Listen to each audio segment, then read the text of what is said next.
7 நாட்களுக்கு சூரியன் உதித்தது முதல் மறையும் வரை யாகம் நடக்கும்.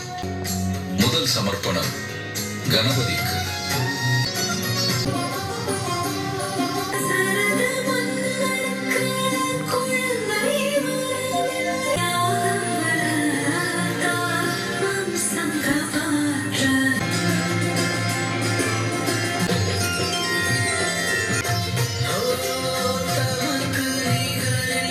துணியை என்னிடம் கொடுத்து விடுங்கள். அது உங்களுக்கு சொந்தமானதல்ல. ராஜாவின் ஆசீர்வாதம் உங்களிடம் தான் இருக்கிறது.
இந்த இருவர் ராம கதையை பாடி காட்டி அவர்களுடைய பக்தியை மேலும் தீவிரப்படுத்துகிறார்கள். ஒவ்வொரு தோல்வியும் சிறந்த வழியையும் வெற்றியின் படியையும் காட்டும். வழி கிடைத்து விட்டது. ஹனுமான் எங்கே?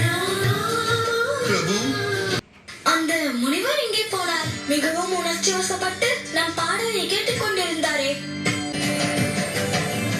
ஒருவேளை ராமனுடைய எந்த காரியத்தில் மக்களுக்கு நியாயம் தெரிகிறதோ அதே காரியம் அவருடைய குழந்தைகளுக்கு அநியாயமாக தெரிந்தால் நாம் கூறிவிடலாமா அந்த லவன்குசன் ராமனின் பிள்ளைகள் என்று?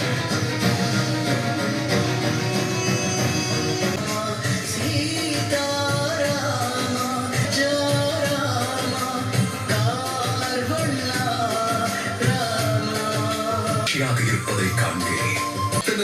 மாய நதியில் நீந்த செய்வது வேறு யாரும் அல்ல, என்னுடைய பிரபு ராமர் தான். ஊரில் உங்களோடு என் தாய் சீதாவின் புகழையும் பாடிக்கொண்டிருந்தார்கள். அவ்வளவு அழகான முகங்கள், அவ்வளவு அழகான குரல்கள். எனக்கு மகிழ்ச்சியாக இருக்கிறது அனுமா. நான் அவர்கள் பாடலை கேட்க வேண்டாமா? நிச்சயமாக பிரபு, நிச்சயமாக. லவகுசனின் ரகசியத்தை யாருக்கும் தெரியவிட மாட்டேன். இந்த சமூகத்திற்கு முன்பு ரகசியத்தை வெளிப்படுத்த விரும்பினேன். ஆனால் இப்பொழுது என் மனதில் அதைவிட சிறந்த யோசனை வந்தது. அந்த பாலகர்களோடு மிதிலையை சேர்ந்த ஒரு பெண்ணும் இருக்கிறார். அந்த பெண்ணை வைத்து ராமனின் வாரிசுகளை அவனுக்கு விரோதியாக்கி விடுவேன்.